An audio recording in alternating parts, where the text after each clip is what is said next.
For online article number 8, I did a New York Times article titled Screens in the Classroom, Tool or Temptation. It was a collection of testimonies from different teachers and professionals in the educational sector on their opinions on general use of technology in the classroom as it relates to smartphones, laptops, that kind of thing.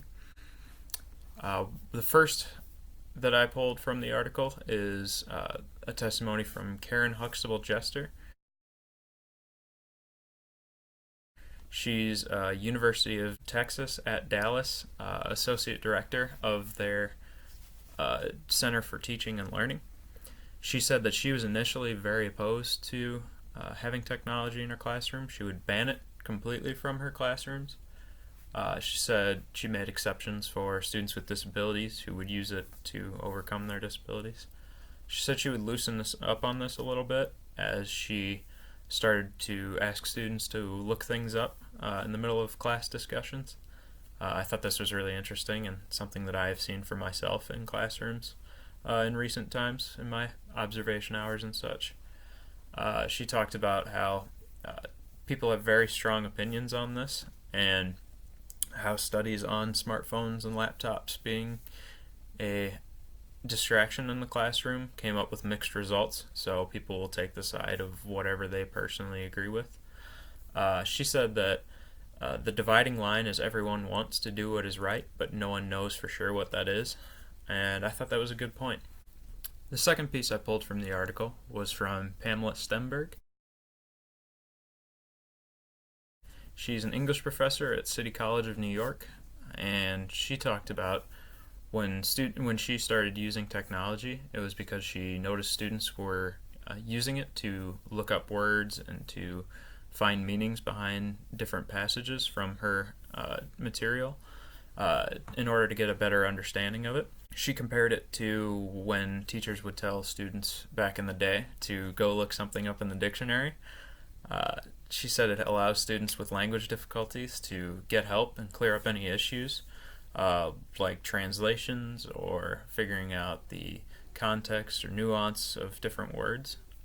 She said this especially helps with learning disabilities, autism, English as a second language.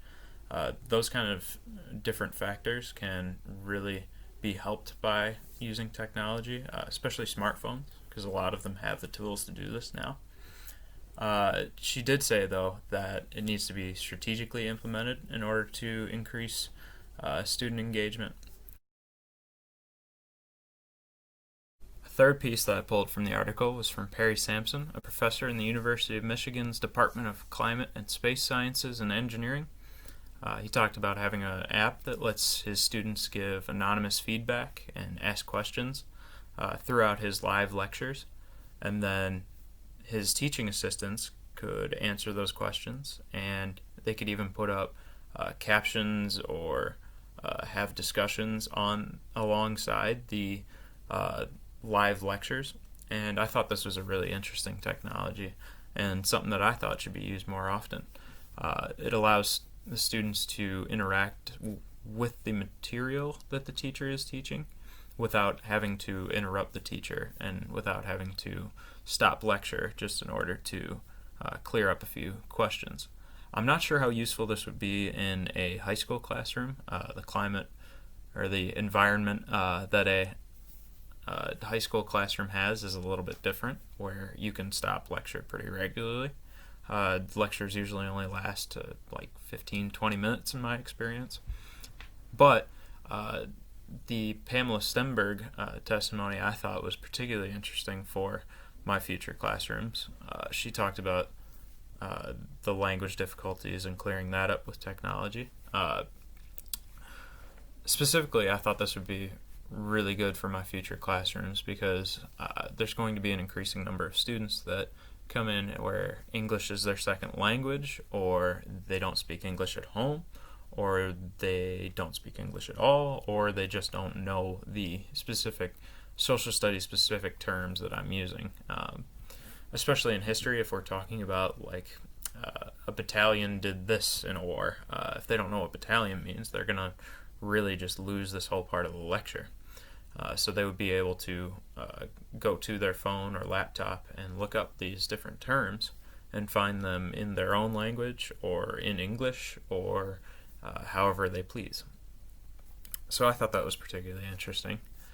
This whole article was really interesting because you got to hear from so many different people and talking about so many different situations where they've used technology to overcome difficulties. I think it really drives home the point that technology does have a place in the classroom. It can be a distraction, but it can also be used as a very valuable tool that you just aren't going to get with traditional teaching methods. So all in all, I think this was very supportive of technology in the classroom and just something that I particularly found interesting, and I agreed with it. So, yeah.